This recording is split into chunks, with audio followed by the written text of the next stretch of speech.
The oil slick in the Gulf of Mexico is now officially the worst natural disaster the United States has ever faced. The catastrophe has made people around the world more aware of the potential danger of drilling for oil and transporting crude oil by ship. Here in Taiwan, where we're surrounded by ocean on all sides, people are wondering what would happen if there was a major oil spill here. In Kaohsiung City, which has the largest port in the country, the Marine Bureau has drawn up a 13-step plan to contain and clean up an oil slick. Next, we find out if Taiwan is ready for a major marine spill. 喂，海务专线你好，嘿，请问哪里发生漏油呢？油污溢漏大概有几吨呢？ When an oil leak happens, Kaohsiung Marine Bureau, which has the only specialist reaction team in Taiwan, springs into action. This marine team includes the armed forces, business, government, and academia. There are 21 organizations. If the spill is over 3 tons, we mobilize all 21 units. The team has developed a 13-step plan to clean up oil spills. First, the disaster call is received. Second, the relevant authorities are informed, and then disaster victims are rescued. Next, an emergency response center is established, and the location and extent of the disaster is pinpointed. The fifth step is to announce warnings about the worst-hit areas. The disaster warning is divided into 3 areas: hot, warm, and cold. The hot area is the frontline response region. The warm area is between the cold and hot areas. And the cold area is where personnel can retreat to rest.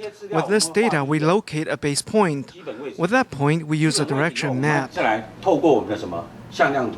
The job of dealing with an oil leak is not just about cleaning up the ocean, but making scientific calculations. After a leak, the oil slick will weather in different ways. Apart from drifting and spreading with the current, tide and wind, some of the oil will evaporate or attach itself to floating garbage and other items. Some will also be absorbed into particles and sink to the bottom or penetrate into the beach. Oil will also be eaten by fish and other sea creatures. Some oil will be washed against the shore and the rest will emulsify in the water. The slick will darken and its area can expand by 70 to 90%, making the cleanup job very difficult. So containing the spill and tracking its movement is very important. First, we estimate the speed of the oil. We will find out about the ocean currents and wind direction and speed.